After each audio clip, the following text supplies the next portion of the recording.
This is Karim Raouf from IT Visualizer channel. We will continue our lab, the Red Alert Lab. This is the video number 4. We have been discussing in the previous video the following.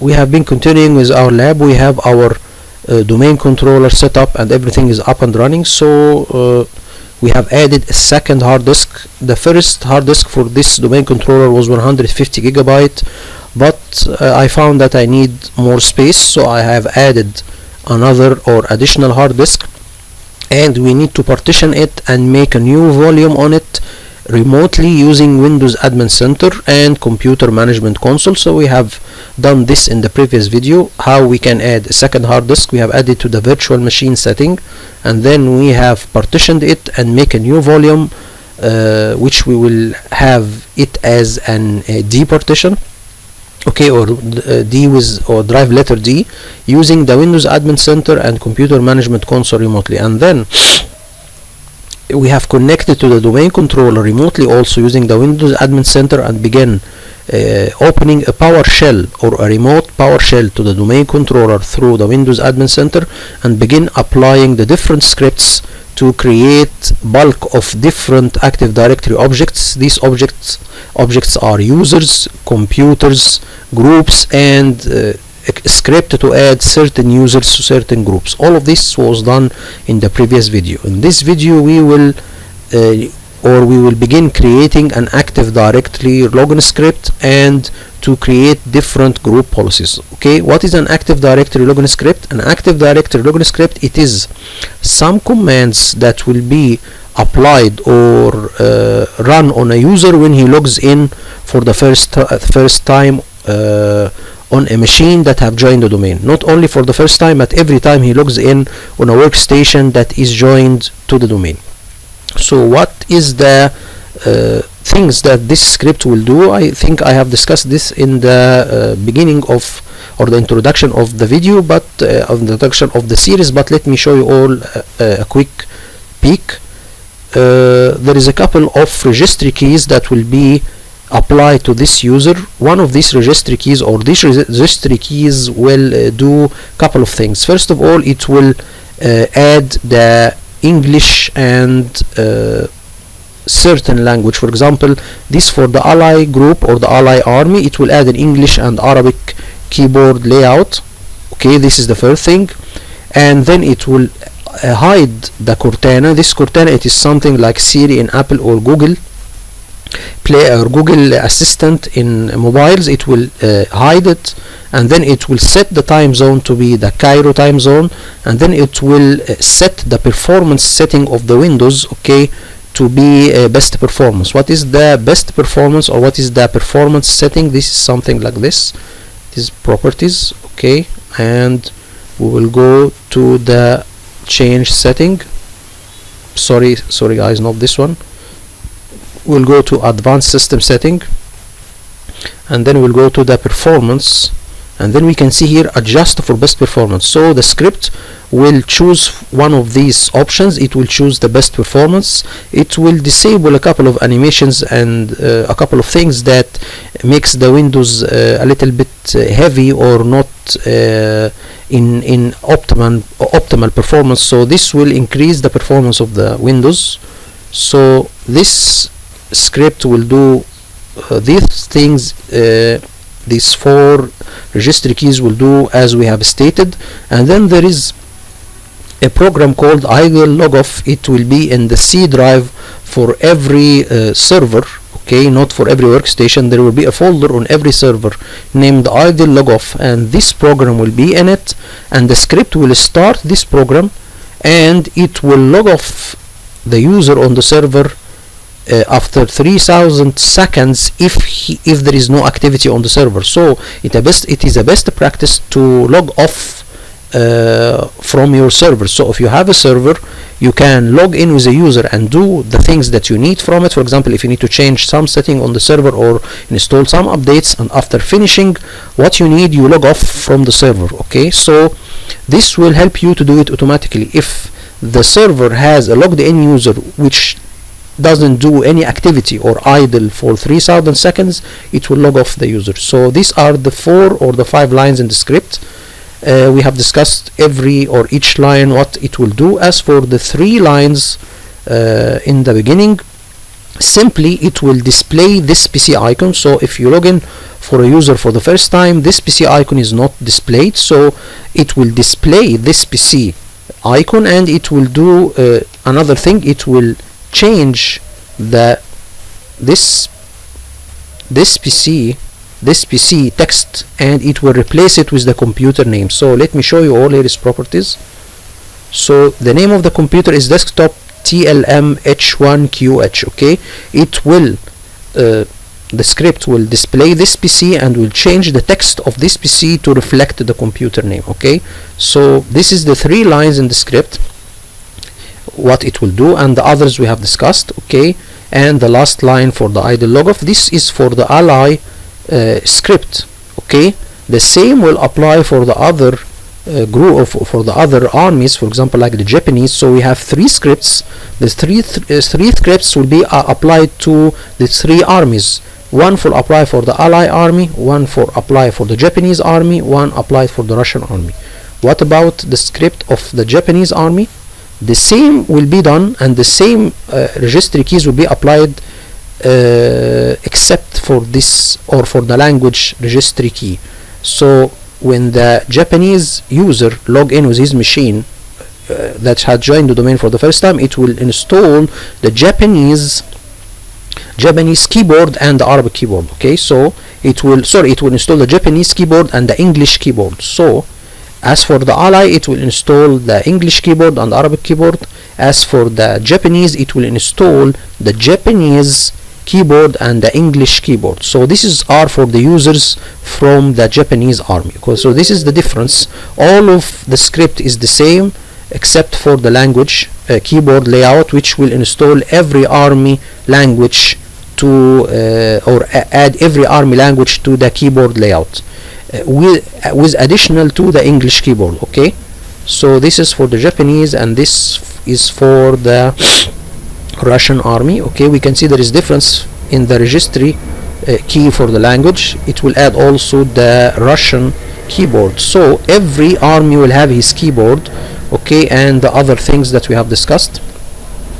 So this is the script that we need to apply, or these are the 3 Active Directory login scripts that will be applied to every user in the Active Directory according to his army. So the ally armies will have this script applied to them. The Japanese users or the Japanese army will have this applied to him.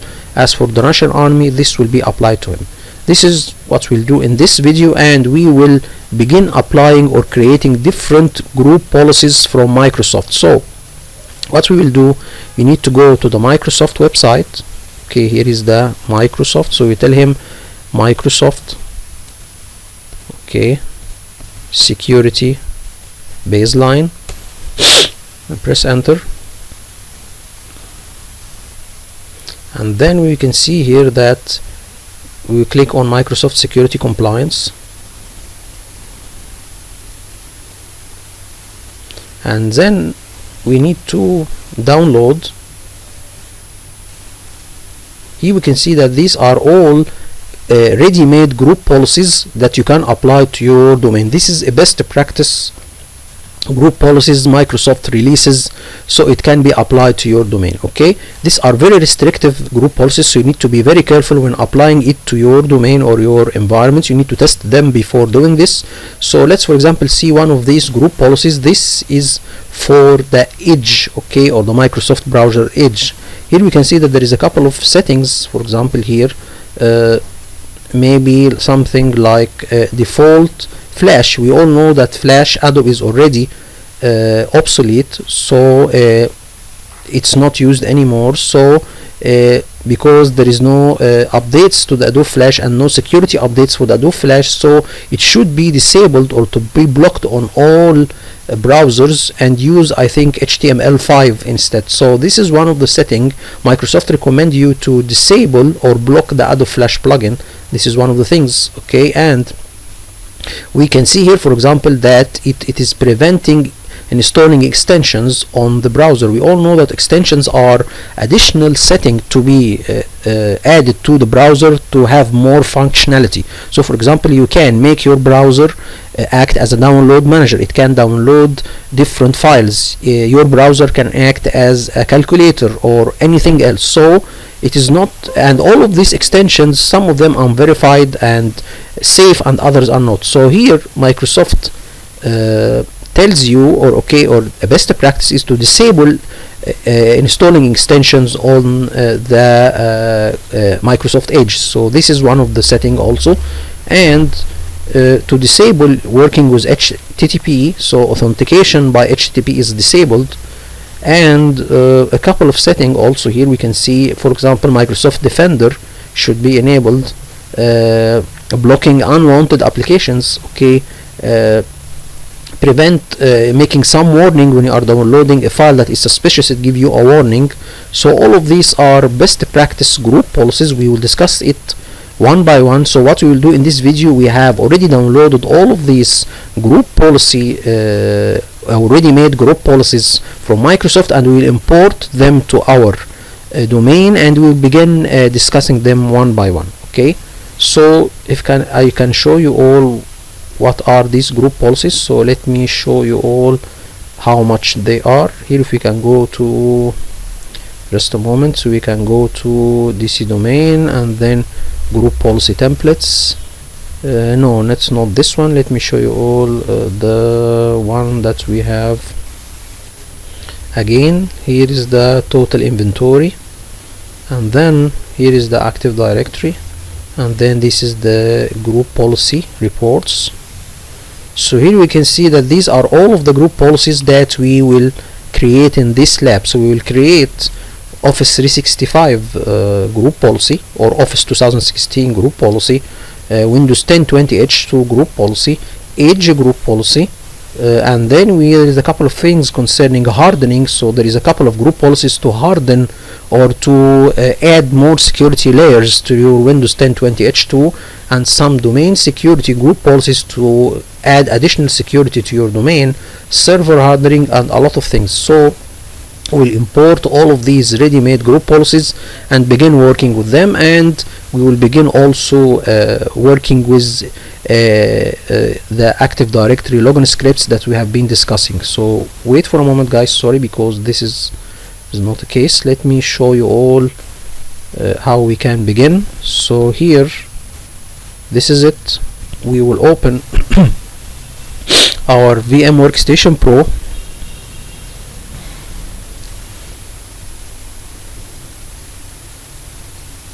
Okay, and then we will begin opening the domain controller, and of course we will create the group policies and create the Active Directory Logon scripts, or add the Active Directory Logon scripts to the domain using the POW, okay, using the Windows Admin Center. We will do all of this remotely, okay, through the POW workstation.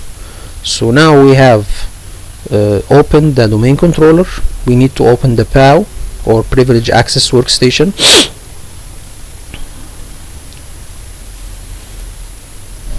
And then we will begin, or I log in with my Active Directory Logon account, Control Alt Delete,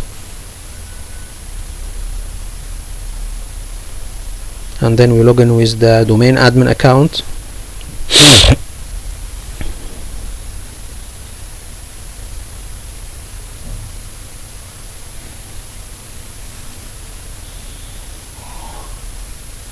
And then we will begin. We need to add or put the Active Directory Logon scripts in a certain folder. So if you need to apply a certain Active Directory Logon script, or need to apply certain Logon scripts, Logon script to certain or to all users in your Active Directory, you need to put it in a folder on the domain controller named Sysvol Scripts. We will see that in a moment, or something called NetLogin. Okay, folder named NetLogin. This is a shared folder on the domain controller, a shared folder named Login, or a folder named Scripts. So let's see how we can do this. First of all, we go to the D partition, And by the way, another thing I forgot to say, we will create something called group policy central store location. Okay, this is a location, okay, that will be centralized, or it will be a centralized location for all domain controllers to get their group policy from. Okay, by default every domain controller goes to a certain location to get its its group policy. Okay, so this could be a problem if you have different servers with different operating systems, so their group policies are not the same. So for example, if you have Windows Server 2012 and you have Windows Server 2008 and you have Windows Server 2003, so every one of these systems have their own group policy, which could be older or newer than the group policy on the other system. So to unify the group policy for all of these systems, we will take the latest one. So in our example, it will be Windows Server 2012. We will take the group policy of Windows Server 2012 and put it in a central location, and we will let the Windows Server 2003 and Windows Server 2008 to get their group policy from the Windows Server 2012 or from the central location. Okay, I think I have something here to just a moment, I have something here to explain it more. So let's wait for a moment, let me show you all here. So let's go to the AD collection, okay, and then we will go to, I think, maybe Marvel, just a moment, Marvel domain or Marvel domain. Okay, let me show you all. I think here, just a moment, I think I have it here in some place. Here we can see the not the DAC rules, presentation, local admin, maybe I think it's the login process. Just a moment.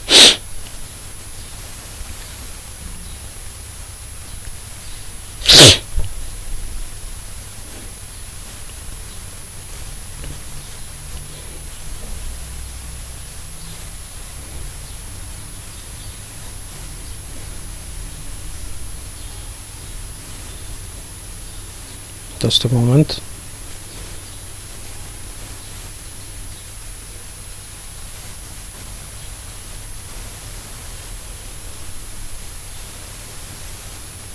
So let me show you all. I think this is not the one. There is another one. This is not it. This is the login process. So this is not what I need. There is another one. I think this is in the Star Trek 2, maybe it's in the home folder, maybe, or final. Let me go here for this location, open or explore. So let me show you all. I think DAC rules maybe, or local admin, or final. Let me show you all, just a moment. No, not this one also, sorry guys, we need to think the DAC rules maybe. Just a moment.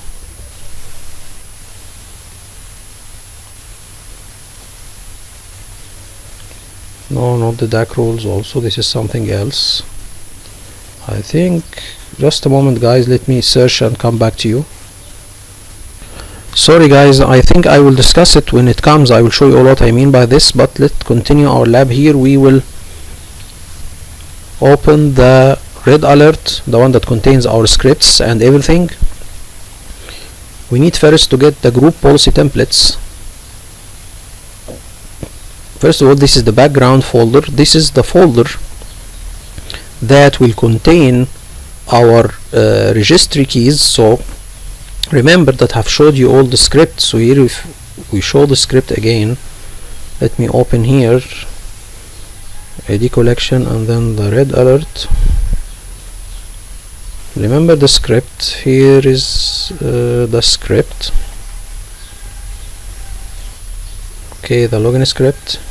Remember that we have discussed the 3 registry keys. It is in the background folder, so we need to have this folder shared, okay, so the script can access, or the users can access this shared folder and apply the script, okay, or apply the registry keys. So we need to share the folder, okay, and then let the users access the shared folder and give them access. So we need to share the folder so users can access it and apply the registry keys, and to give them the correct permissions so they can access and execute the registry keys or execute the script. So let's see. First we need to get this folder, so we will share this folder, or we need to share this folder.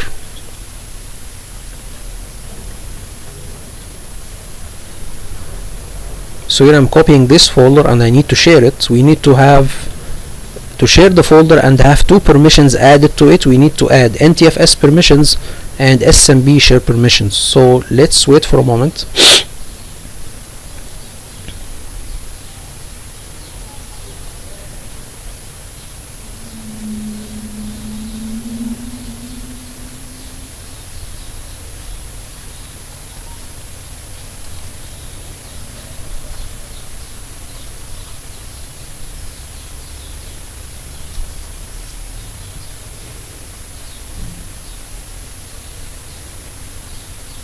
Okay, so now we need to put or to give certain permissions on this folder. So I need to share this folder and let users access it.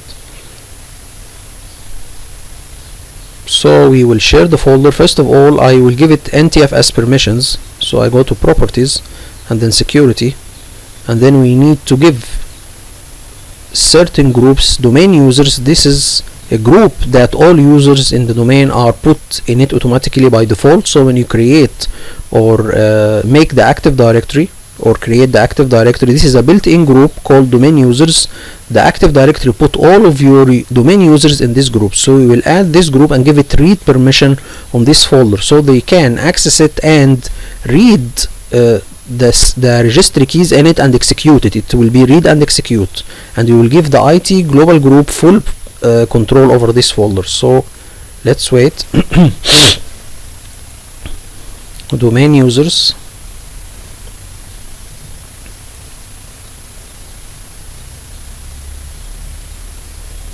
okay, and then we will leave it and read and execute. Here we can see that it is read and execute, so this is enough so they can access the shared folder and execute the registry keys. Okay, so this is it. And then we will add the IT group, UN IT group, to give it full permissions on this folder.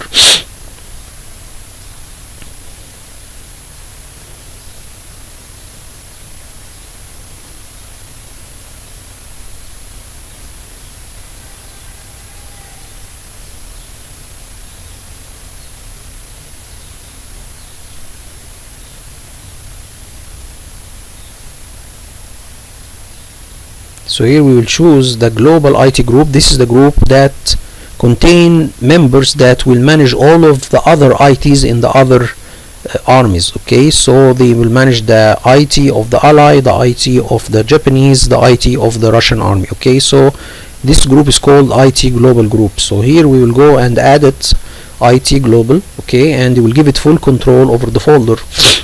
These are the NTFS, but still this is the NTFS permissions, but we need to share it first. So I will show you all how we can share this folder from the Windows Admin Center. We will open the console, and then we will create the group policy central store location. Let me show you all also a way, or what is the group policy central store location, just to refresh your mind.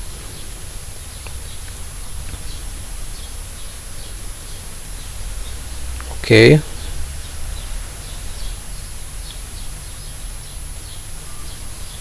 okay, what is group policy central store location?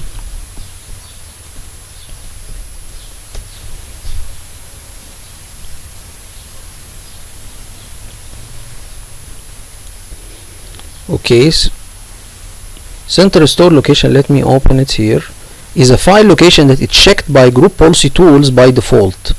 let's show you all what is a group policy.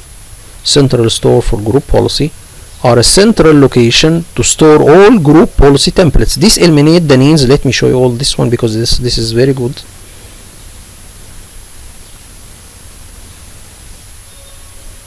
So what is the group policy central store location? Is a central location to store all group policy templates. Okay, this eliminates the need for admins to load and open group policy template files on systems used to manage group policy. Okay, so this is a central store that we will put all of our group policy templates. So when you need to apply a certain policy on certain users, just a moment.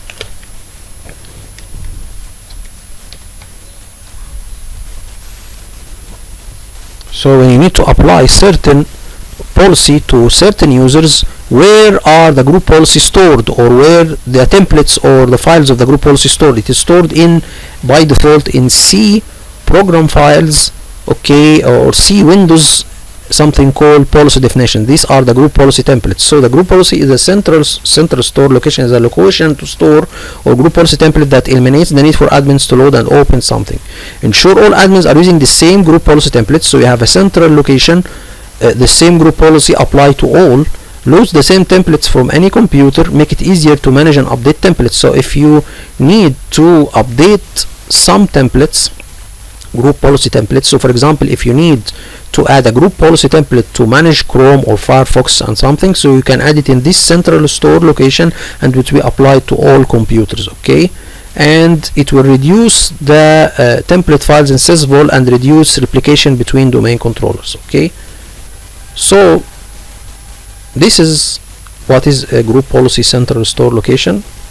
You can Google it and see what is a central store, or Google Central or group policy central store location. So let's continue. Just a moment. Sorry guys.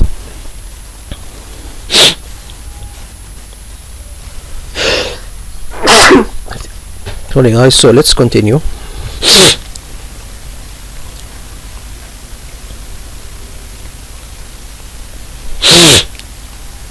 And again, we will add another or a third group. So we will have the background folders.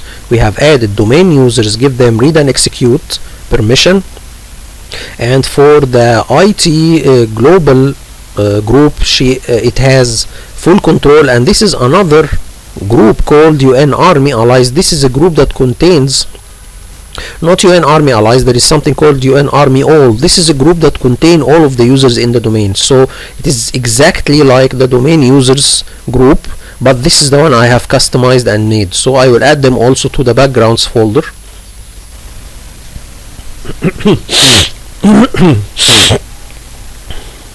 So here we go, we have UN Army All. Okay, this is the one.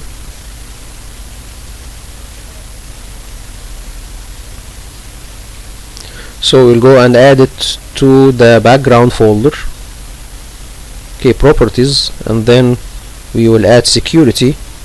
Okay, and then add this group and give it read and execute, the same as domain users. Domain users, this is a built-in group. Active Directory puts in it every user in the domain. This is done automatically. So read and execute. These are the NTFS permissions. We need to add or to share the folder and then put SMB share permissions. And why you need to put two type of permissions? To have double security layers. Okay, so here we open the Windows Admin Center. Then yes,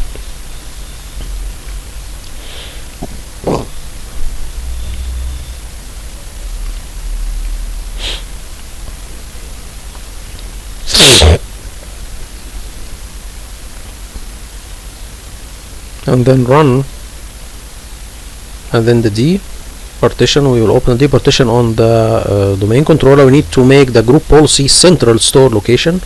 So we need to go and copy. I'll show you how we can make the group policy central store location.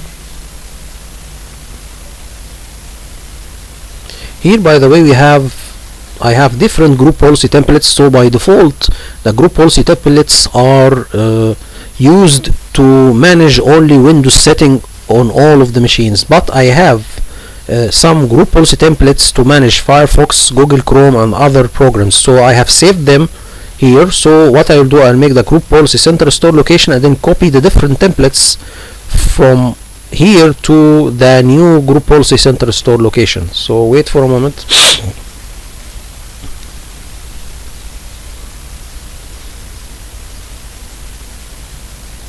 Here, by the way, this is also script. This is SMB share script. So this is a couple of commands we can use to share folders, okay, and put permissions on them by the command or by the PowerShell. You can do this graphically through the Windows Admin Center or through the command, so we can do both ways, okay.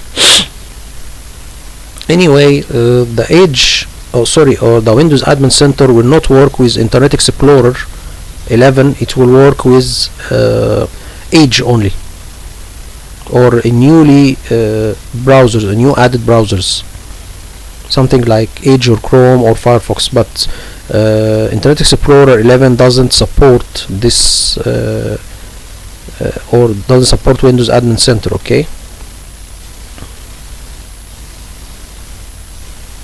So you will go to the default setting, because my default browser is Windows Internet Explorer or Internet Explorer 11, so I need to change the default program, or to make my default browser not to be the Internet Explorer but to be the Edge, okay. So we'll do this.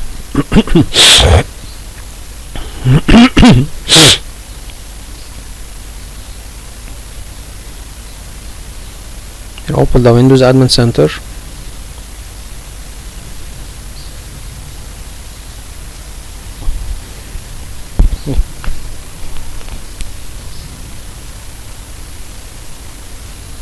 Okay, and then we will upload, or we accept the certification, and then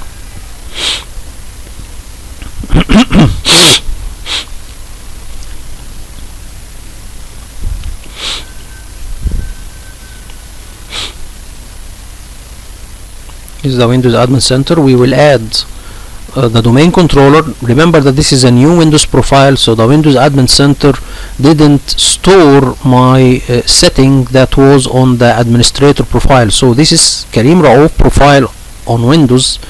The Windows Admin Center I used was on the administrator profile, or Windows administrator profile, okay. So it will not save what I have done. I need to make it again. So let's wait.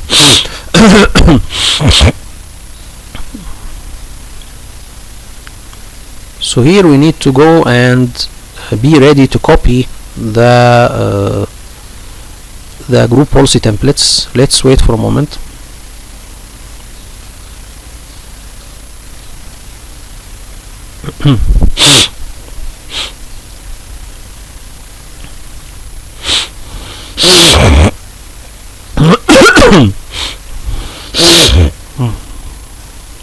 Sorry.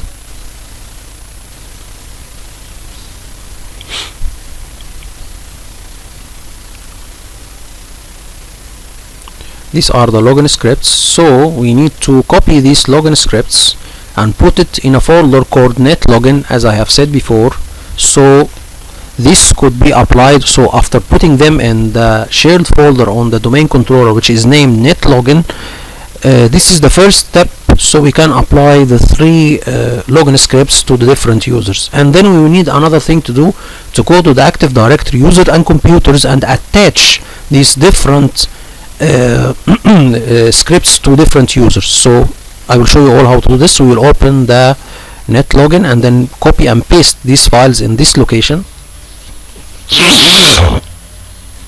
Sorry guys, because I have a little bit of a flu. Okay, so this is the first thing we need to do to apply certain Logon scripts to users. We need first to copy the Logon script to the netlogin shared folder on the domain controller. How we can access it? By clicking run and then type the name of the domain controller and then slash netlogin. So let's see here, and then here I need to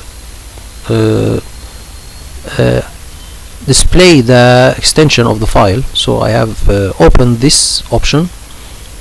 Now we need to go and attach every script to every army users group. I will show you all this, how this can be done.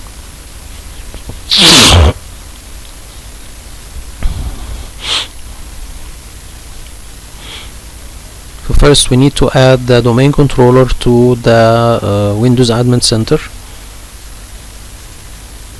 So now we will add, okay, add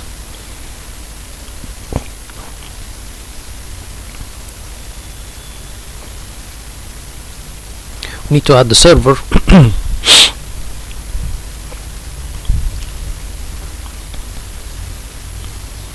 Here the server name RACC01.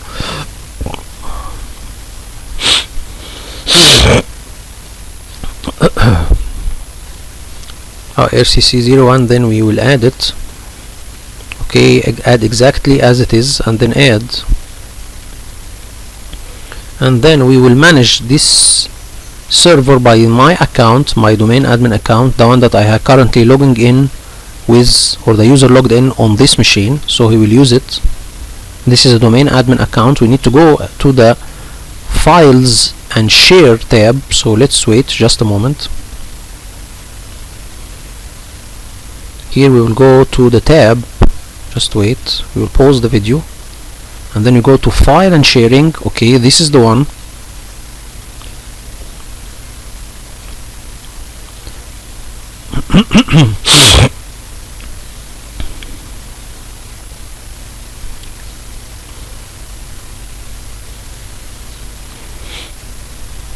Okay, here is another thing I previously didn't say. So these are the files on the server. Here you can, from this interface, you can download. So if you have a file on the server and you need to download it or get a copy of it, you can download it from here. Or if you need to add some files to the server, this can be done like upload. So this is simply, if you need to copy a folder or take a copy, or for example, if you need to have a copy of a folder on the server, you need just to click on the folder or file and tell him download. If you need to upload a file, or you need to put a file on the server, just tell him upload. So let's show you all how this can be done. So here, if we click on a certain folder, for example this backgrounds, and then you will see here in this tab, okay, what we can see here, upload. So you can upload the file to this folder. You can download the whole folder. Okay, you can extract, if this file is a zip file or a compressed file, you can do this. You can cut the folder, you can copy the folder. So all of these are in your or this is all alternatives you can do with the files. Okay, this is how you can manage the files. But if you need to share the files, you need to go to this tab. Okay. So this is the properties also of the folder. So what we need to do, we need to go to files and shares. Okay, this is the one. This is not the correct tab. You can delete the folder if you need. This is the graphical interface one, and you can also do this by click run and then type the name of the server and then the partition and then the $sign. This is the hidden share that we have discussed in the previous video. So you can access any partition or any PC on any server in the domain by typing the name of the server or workstation slash the partition slash slash the partition letters and then $sign. This only can be accessed by the domain admin or the local admin on the machine. So now we go to the file shares.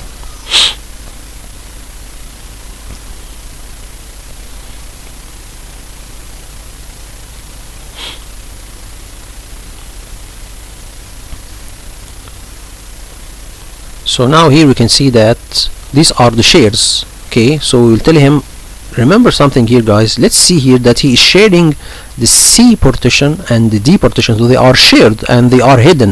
If you put a $sign, then it is a hidden share. So these are done by default on all of the workstations and PCs, okay, joining the domain, okay, and in a work group as well. Okay, so these are shared, so you can access them. Okay, you can access them by typing the name of the machine, then the partition letter, and then $sign, and then press enter.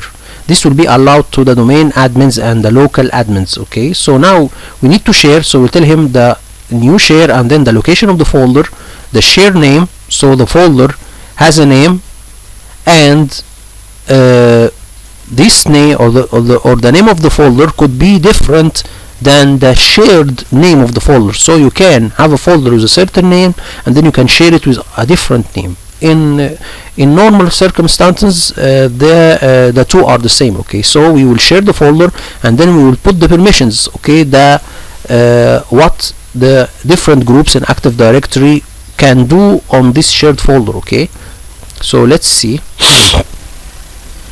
So now we will tell him we will share a certain folder. Okay, and then this is backgrounds, and tell him okay. Okay, and then this is the name, and here we can see that by default there is everyone group and have full control. This is a best practice for Microsoft to remove this one. Okay, so you don't need everyone to have full control over the folder. We need certain groups to have read and execute permissions on the folder, and only the IT group to have full control over the folder. So we need to remove this. Okay, and then we will tell him search, so we need to type the name of the group and tell him search and then select it. But here I find it a little bit difficult to do this because he doesn't search, or I can't search. I tell him to search. For example, I have put the name of the group and then tell him to search the Active Directory. Okay, I think even I type the name and tell him search, he didn't retrieve any data. Okay, so I think in normal ways or in normal circumstances, not in a virtual environment maybe, or in normal situations, this will return some data, or it will return the group. But if it didn't succeed with you, okay, so you can do it from the PowerShell. And there is a third way, I will discuss it later, but let me show you all. If this method didn't work, you can do it from the command prompt. Okay, so I will show you all how we can do this. Here still I'm searching for domain users, so we need to have 3 groups added to this shared folder, as we have done in the NTFS permissions, to add the domain users, the UNIT global group, and the UN Army all group. Okay, we need to add these 3 groups to this shared folder and give them permissions. Domain users to have read and execute, UNIT global group to have full control, and UN Army all to have read and execute. So let's see how we can do this. Still we are searching and no luck. Okay, so I can't find the group, or he didn't retrieve any data. Okay, so this is a way I can't, so I tell him add. So still for example, I type the group and tell him add, but this didn't work.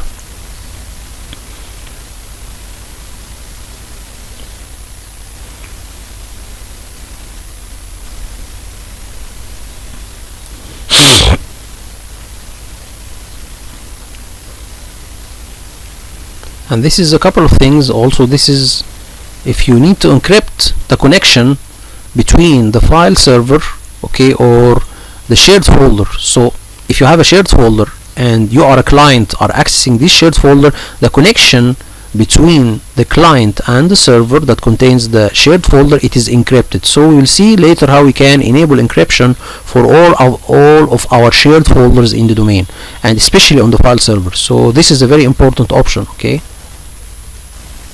and okay, something like leasing mode, this is one I didn't see. What is a leasing mode in new file share? So let's see this option, because I need to know what is leasing mode, because I don't know this option. So let's wait and see if we can.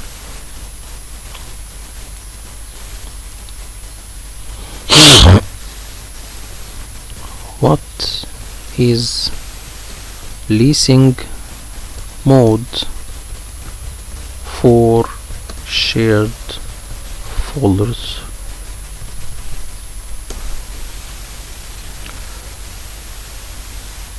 So what is this? What is SMB directory leasing?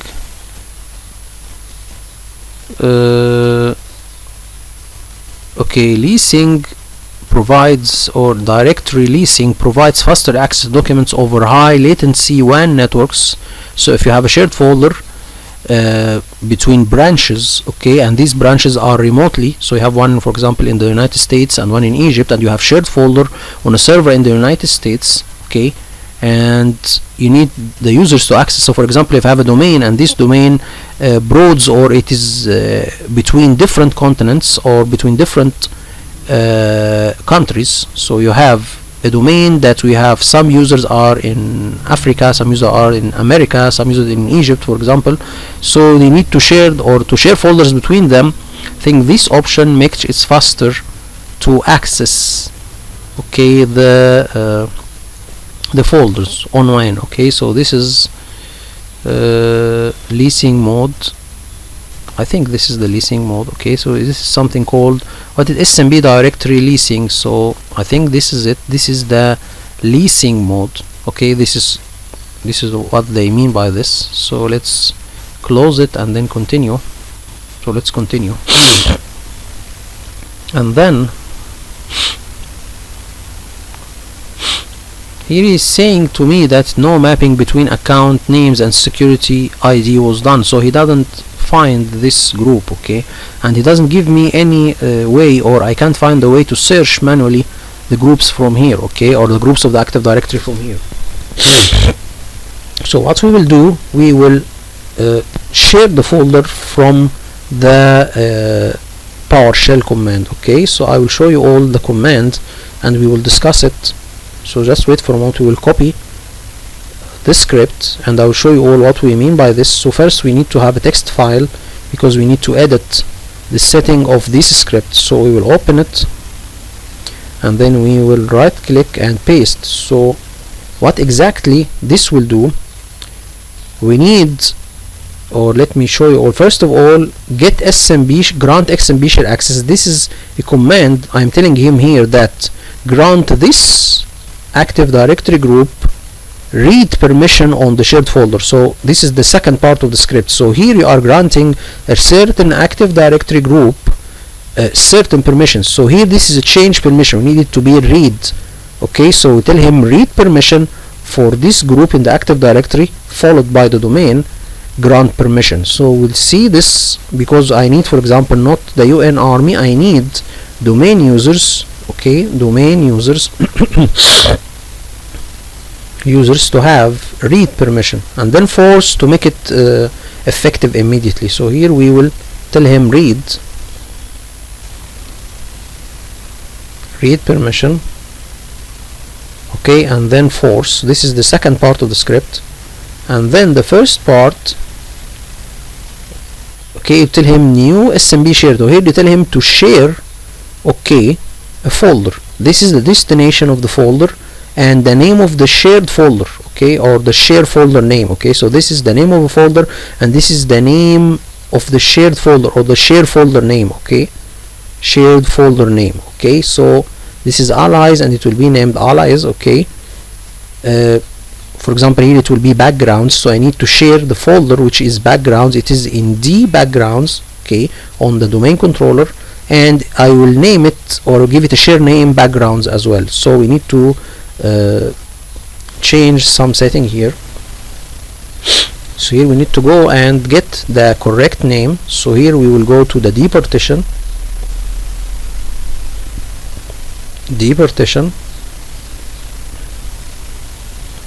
and then here is the folder backgrounds.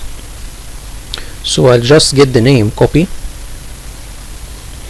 and then we tell him here the name of the folder.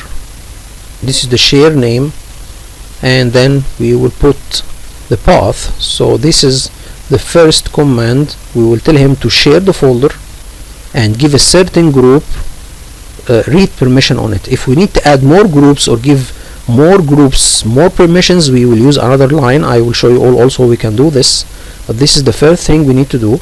We need after that to add, not the domain users, to add the IT group and the army all group to have other permissions. So we need the IT group to have full permissions or full control over the folder. I will show you all how we can do this.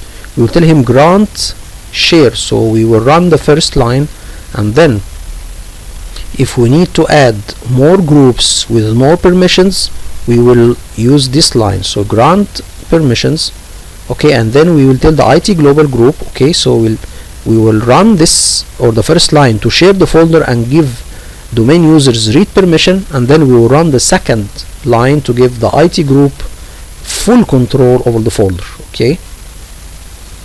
Then after that, okay, I can add another line to give the UN Army all group read permission on the folder. So this is the first thing, and then we need to remove everyone. Remember, we need to remove everyone. By default, when you share a folder, everyone group will have full control over the folder, so we need to remove this group from the shared folder. So it's called remove SMB share. So this is the one.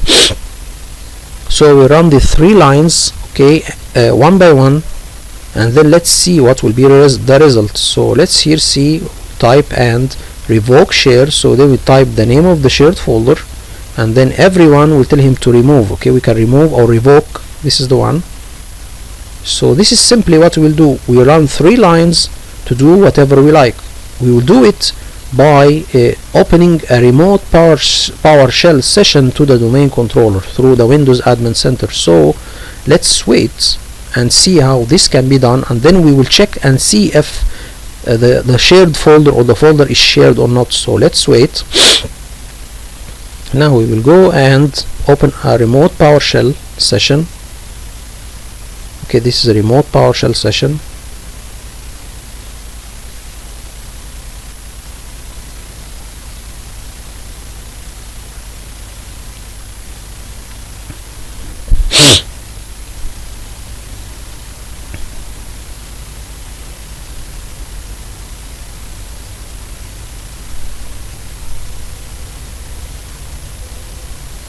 So it will take a little bit of time until it connects.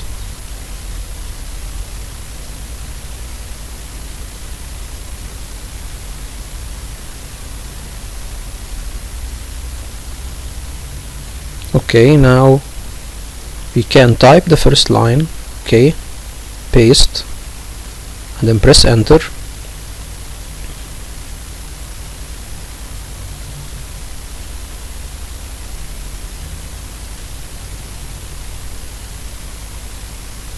So now here we can see that it gives us that there are 2 groups having permissions on the newly shared folder. Everyone have allow, okay, read, but strangely it has read access.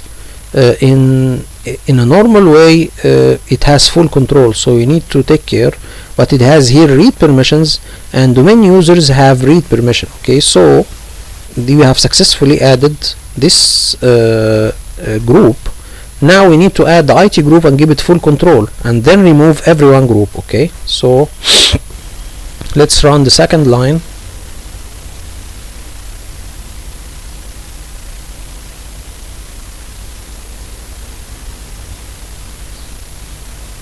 So we'll go and run the second line, grant share permission for the global IT group,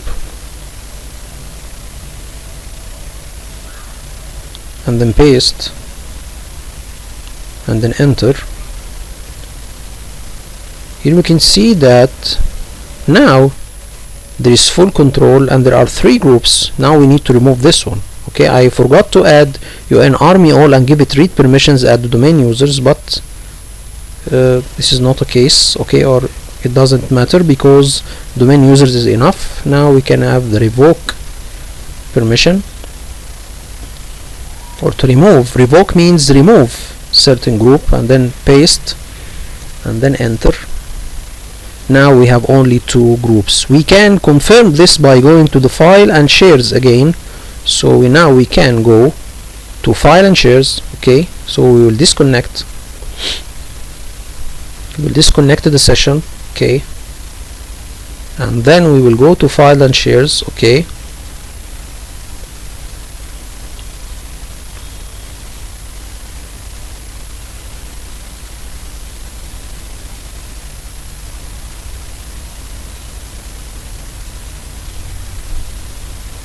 And then we go to the file share tab, and then we will see that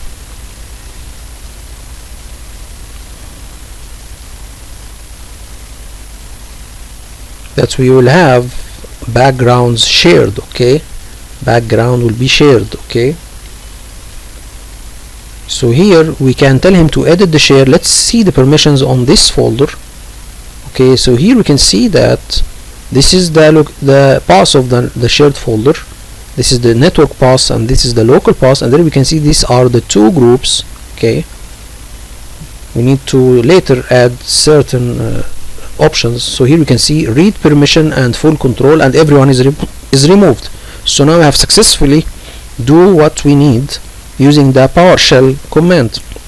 Here I tried to type the name of the domain and then slash the group to see if I can search through it, but still I can't. He didn't find it. Okay, so now we have successfully shared the folder and put the permissions that we need. So now we need to create the group policy central store location. It is a unified place or central store that all of the servers and workstation will get their group policy templates from it. Okay, so let's see how we can do this. And after creating this store, we will add our templates or ready-made templates for Firefox and a lot of things to this newly created store. Here, this is the idle Logoff program. So I need to add it to the domain controller. Okay, because as I said before, it will run, okay, and monitor the server. If there is a user logged in on the server and it was idle for 3000 seconds, it will log it off automatically. So I need to put this program on the server, okay, not locally on the POW. Okay, the workstation I do not want to put this on the workstation. So I tell him run and then go to the C partition. Okay, and then add this program, continue, and then make a folder.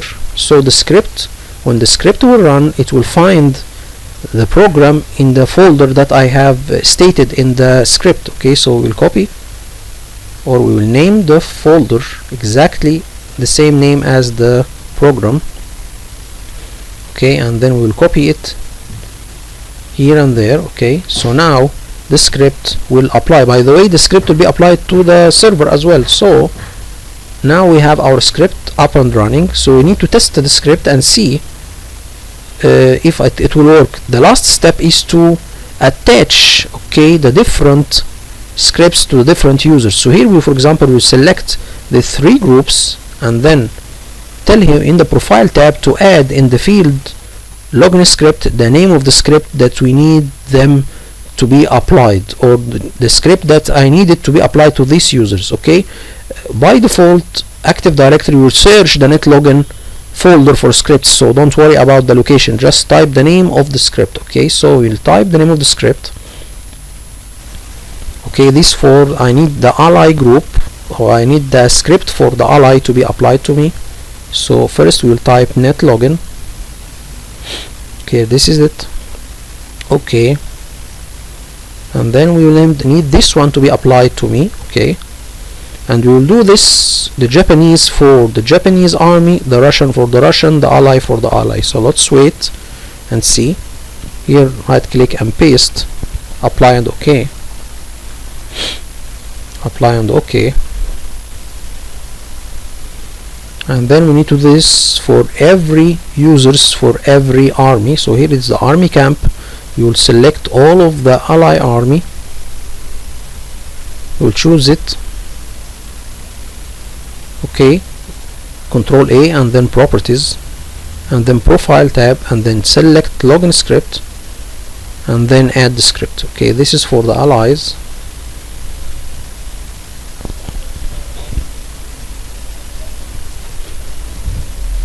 And then we need to do this for the Japanese army and for the SSR army. Okay, okay, we'll go to the Empire of the Sun, it's the Japanese, and then army, and then select the name of the script. So here we'll go to the NetLogon and then we need to apply the Japanese script.bat.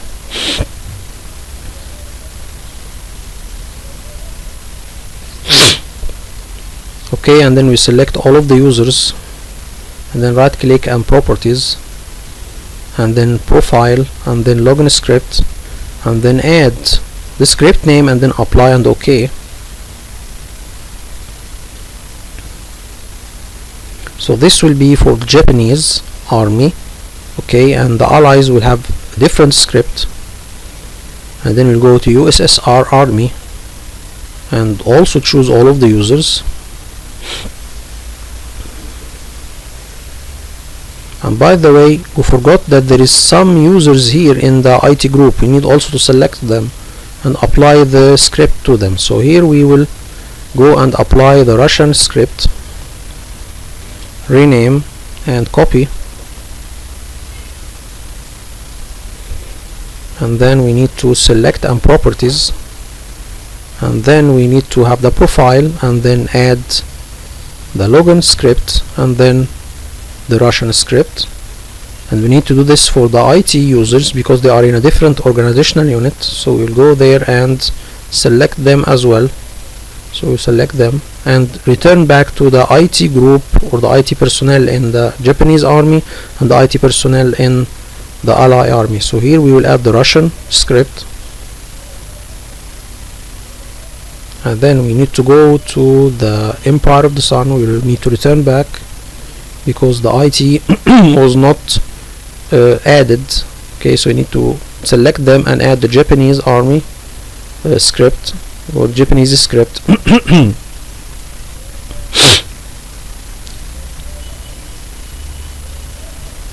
Okay, so here it is. This is the Japanese army IT. Okay, so here we will add the script to them. Okay, and then we need to go to the just to confirm back. Okay, I have done this, but I have just to confirm. Okay, and then apply and OK. And then need to go to Ally IT and add also the script to these users. Okay, the Ally group.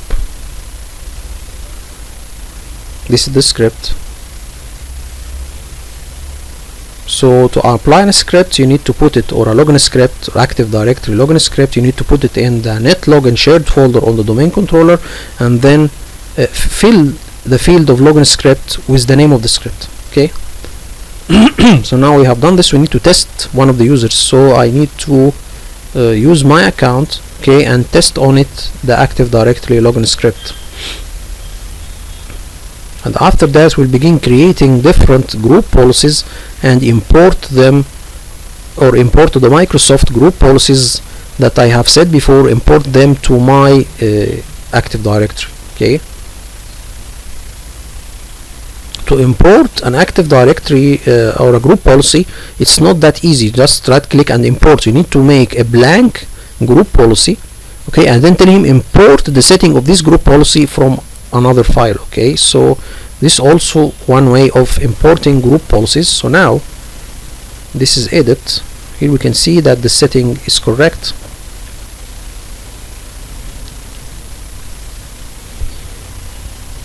I'm just revising the scripts.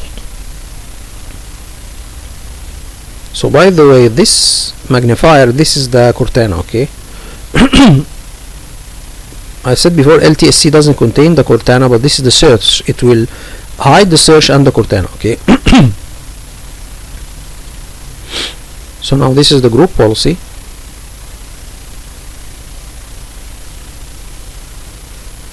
We need first to create the group policy central store location. First of all, we close this one. How to make a group policy central store location? You go to the C drive. So we will go to the C drive on the domain controller. Okay, we'll go to the C drive. First of all, you need to open the sysvol shared folder on the domain controller. Keep it there, and then we will go.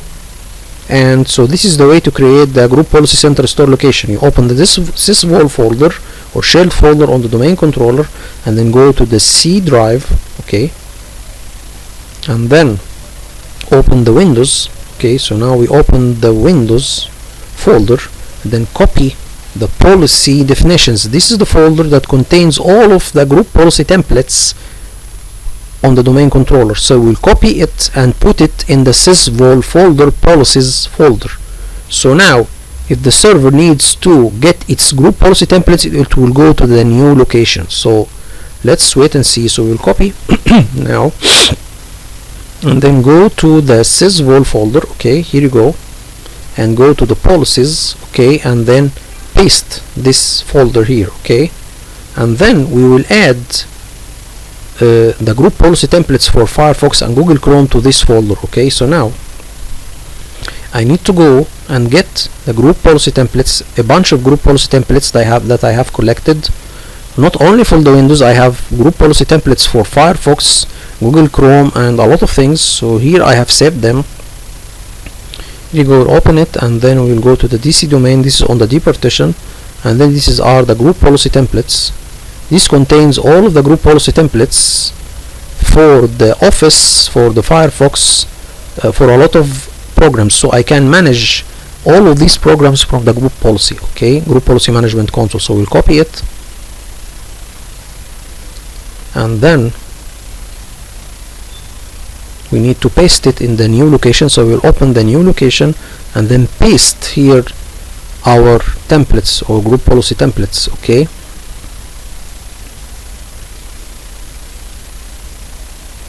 and then after that we will test our Active Directory Logon script, and then we'll begin importing the different group policy of Microsoft, recommended group policies from Microsoft.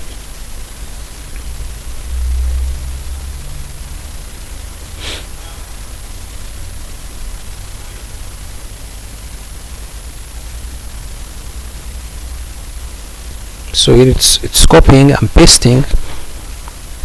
Okay, and if there is any files that are similar, you can tell him not to replace it. So you need only to add the new files. If there is same files with the same name, do not replace them. Okay.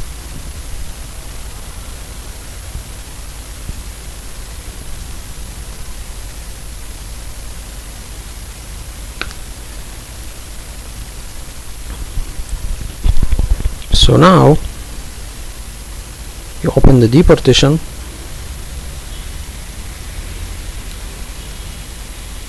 now we have everything settled. We need to restart and see if we can apply the group policy, apply the Logon script. Here we go and see, or to make sure that our group policies are retrieved from the central store location. We will see that now. First you need to check on both group policies. You need to click on both of them. This is very critical. Okay, after making the group policy and store location, click on both group policies, especially these. And then we need to check something here. If you open any one of these group policies, administrative templates in specific, here we can see that it retrieved from central store. So this means it is getting its group policy templates from our newly created location. So now we need to restart, okay, and apply and see our Active Directory Logon script applied or not.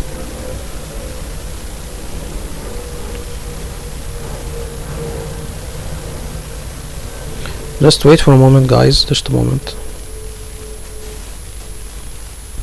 So let's continue. As here we can see, or we will see if the script is applied to me.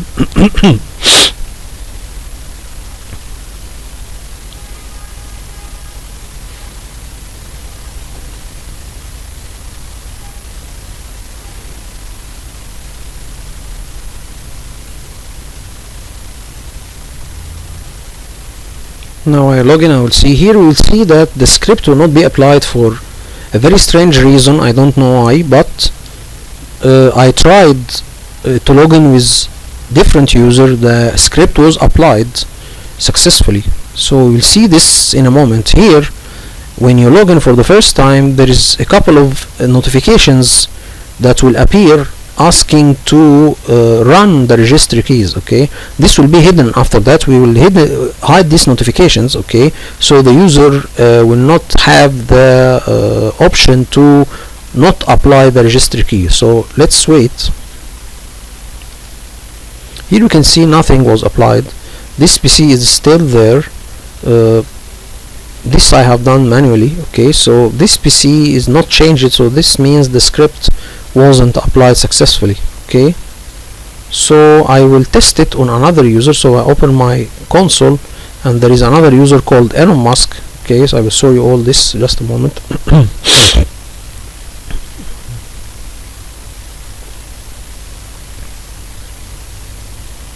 So here we will open this one and we will go and global IT group, and then we will check. I need to check first that the profile contains this script, so it is already there, and we will check the net login folder to see if the scripts are there. Actually it is there.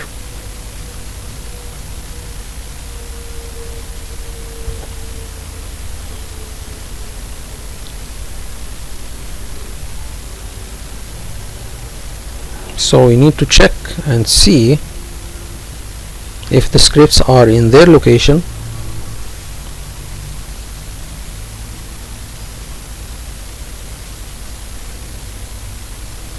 Okay, this is the script. Okay, or we have already known this. We need to see if the script it is in the location of net login. So run, and then we get to sysvol, also net login. Okay, and okay,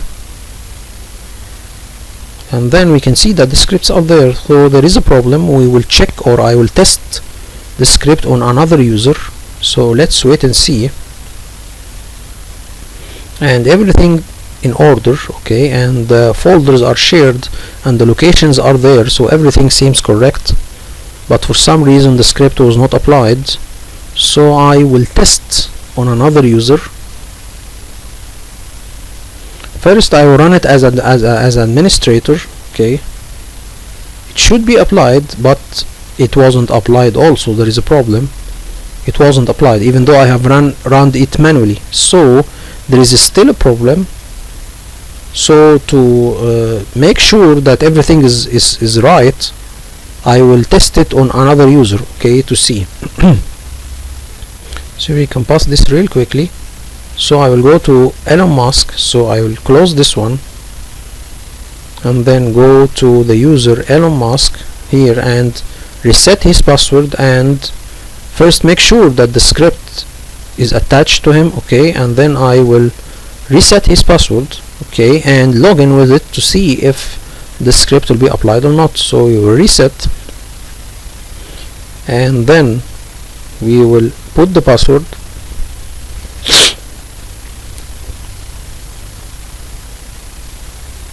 Okay,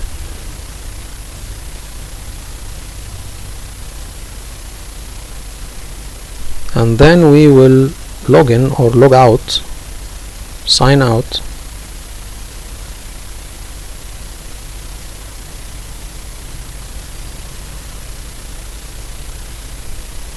And then we will log in with the Elon Musk user, so we'll go to other user and then eMusk, and then we will access.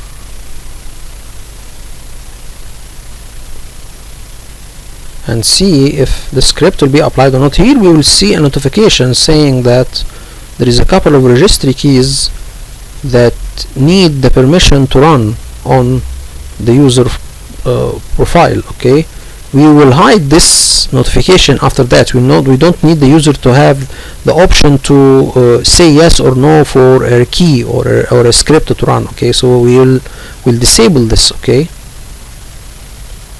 so here we can see that one of the keys are asked or are asking for a permission to be applied. Okay, we will see in a couple of seconds. We will have another 4 notifications because we have 5 registry keys. So now we can see that there is also another notification, and this is the 3rd notification. This is the fourth notification, and now we can see that the name of this PC, the icon is displayed, and it changed this PC to POW, the name of the machine, and the English and Arabic keyboard layout is installed. The setting or the time zone is set to Cairo. So now we will log off and try again the user of Karim and see if the script will be applied or not.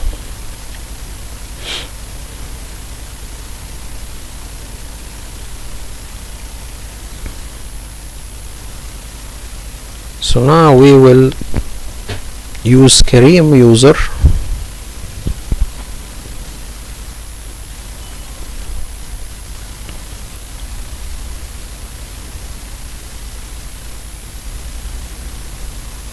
okay, and this is the username and the password.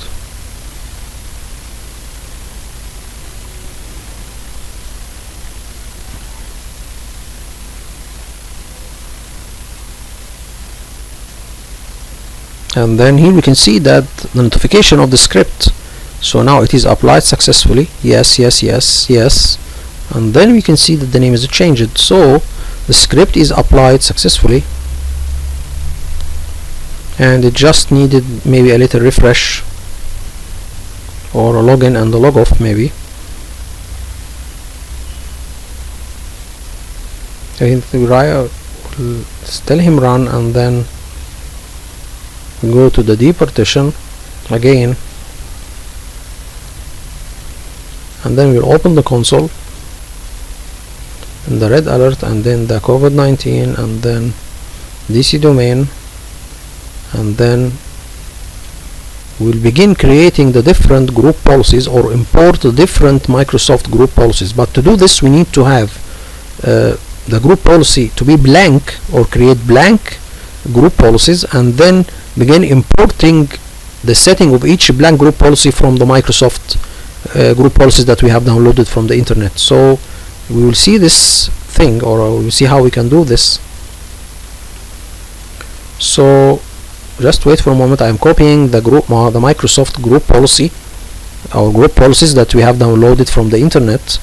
So just wait for a moment. Here we go to the red alert, and then this is Microsoft, or this is the group policies. I have saved it here. Okay, these are the names of the group policies we need to create. So we will create group policies with all of these names.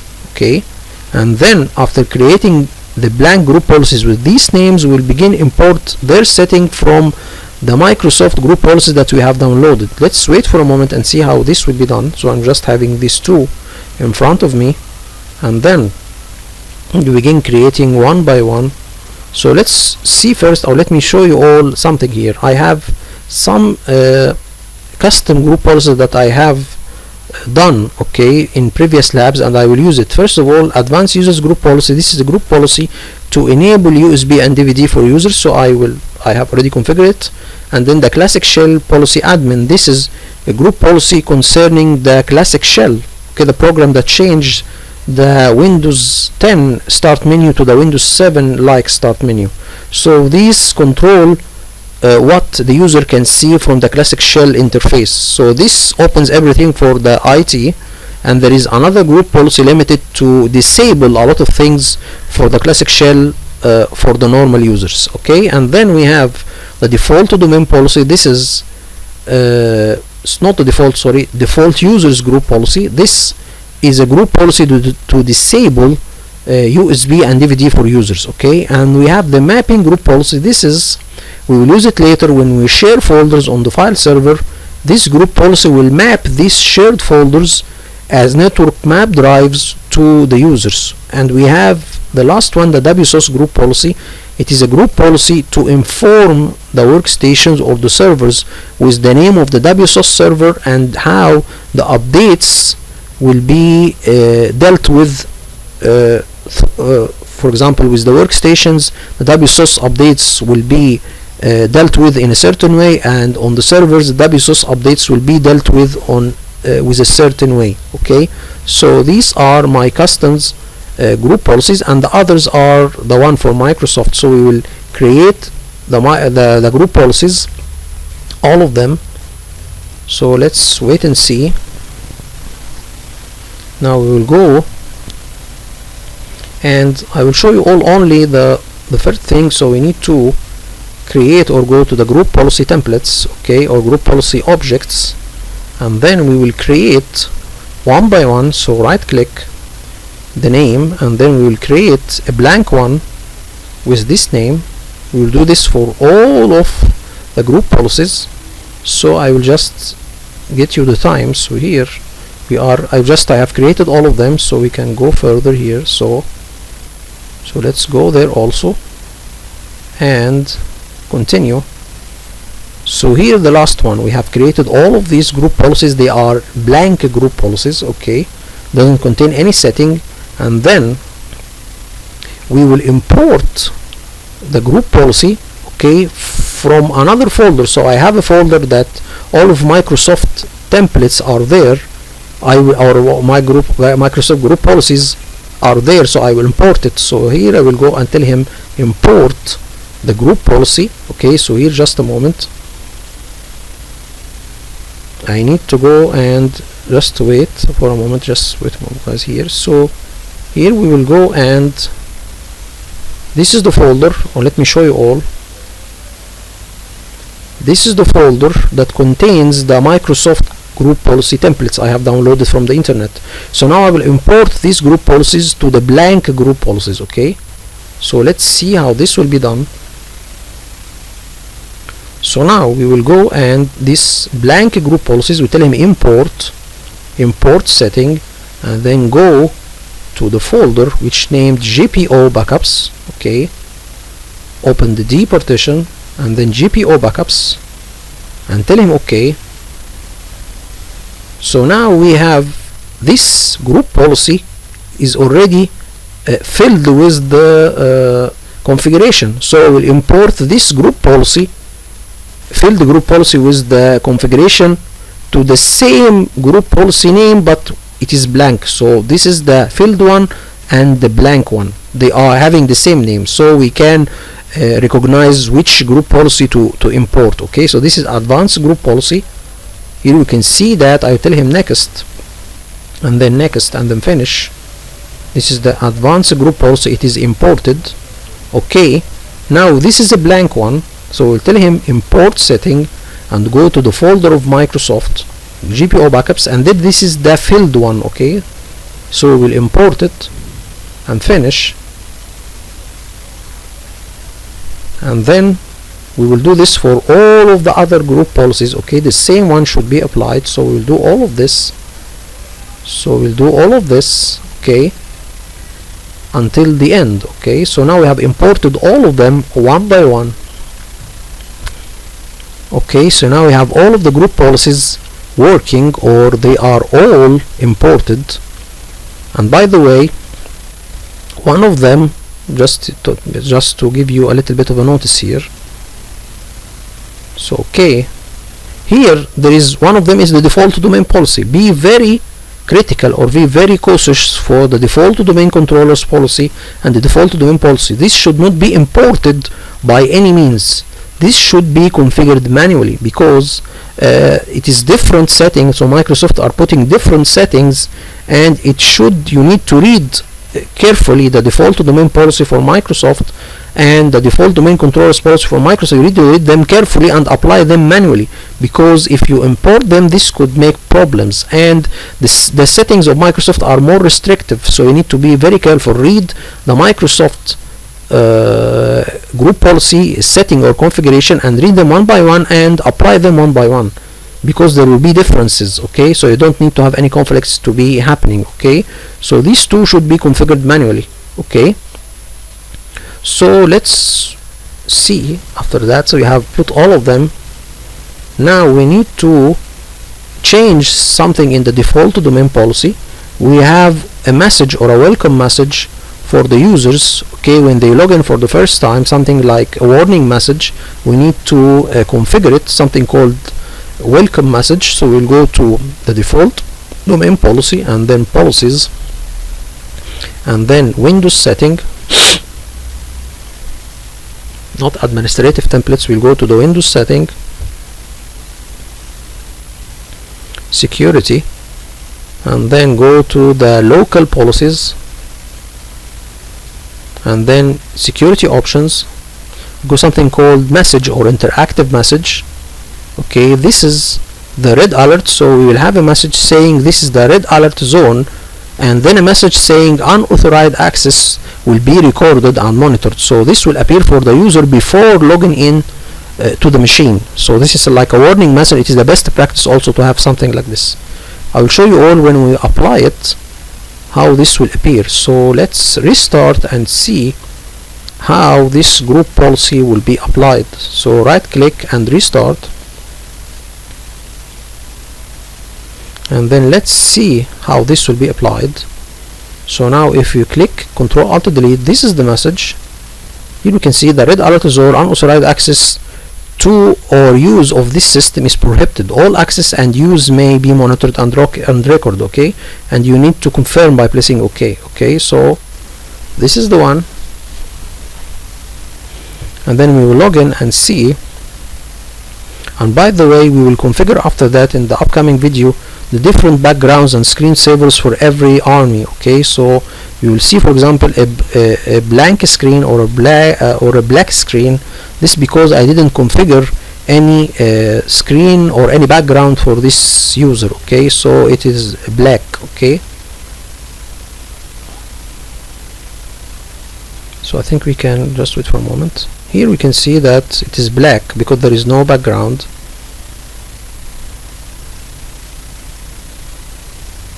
So now I will open. Here we can see this notification will disappear after I applied the default domain policy or imported the default domain policy. It will disable the user access control. Okay, so now we can see, for example, if we make a restart. I don't know why I'm making a restart. Okay, just a moment, let's see. So now I make a restart and then we will log in back. So after doing all of this, we need to take a snapshot from this machine and this machine. Okay, so here what I am doing here I have a local user called care_of on this machine. Okay, no, also this is something, we have a user called administrator on this machine. Okay, it was opened and I was working with it for some time. Okay, after applying the default domain policy, the administrator account on this machine or local administrator account on this machine was renamed to care_of and it was disabled. Okay, and I have a domain account with the same name, so when you type this without red alert, he considers this to be the local account or the local admin account. So you need to type red alert / care_of.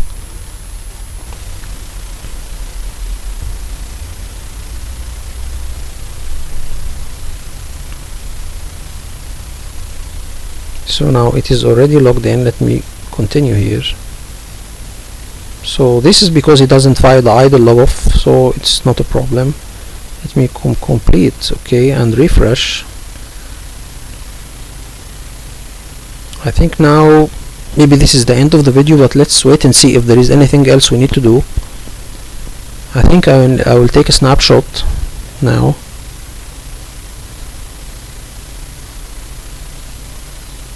So here I will shut down and then I will take a snapshot, and then I will shut down also here and take a snapshot.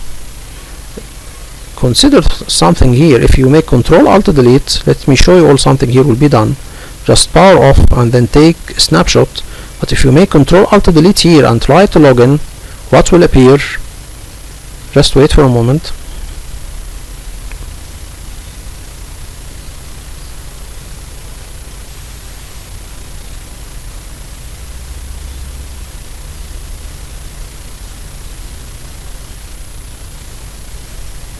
So I think we can do a little bit here. So here what I have done, just a moment. Here I will go and make a snapshot from this machine. So I'll tell him VM, I think, and then snapshot. So I take him VM, but I take a snapshot from the domain controller. Okay, after OU or after group policy. So I tell him take a snapshot. And I will not take a snapshot from this one. So after default domain policy or domain GPO, and then take a snapshot and then we will wait or pause it.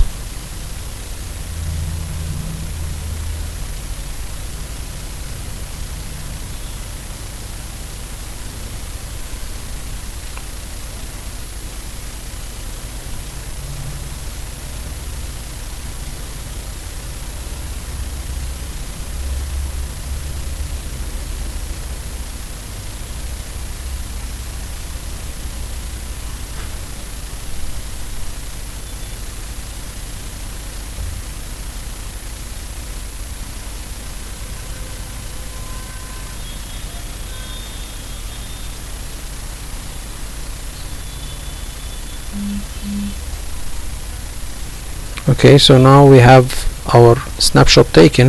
If we Ctrl Alt Delete, here we can see that the same login message or welcome screen appeared here. So this means our group policy are applied same. And then we will shut down this machine. So we tell him okay, and then if you need to go with another user, you tell him escape. Okay, so you need not to go with administrator because it is disabled now. By the default domain policy, so we'll hit escape and then another escape and tell him select a user or other user, and then we'll type care ops because administrator is disabled. You will not be able to log in. Okay, so care off, and then we will type the password.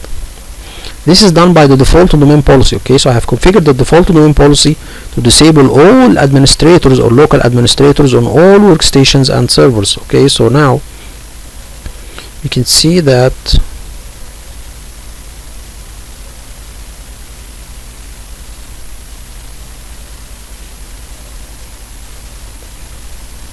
this is who am I. He will give me the name of the user currently logged into the machine. Who am I?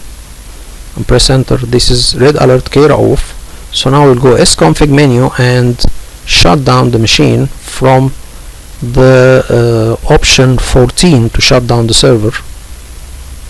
Okay, so after that I will close it, and this concludes our video. In the upcoming video we'll begin working with different group policies and applying them and attaching them to certain organizational units or applying them to different groups. To hope this video is informative for you all, and I'd like to thank you all for viewing. Thank you so much.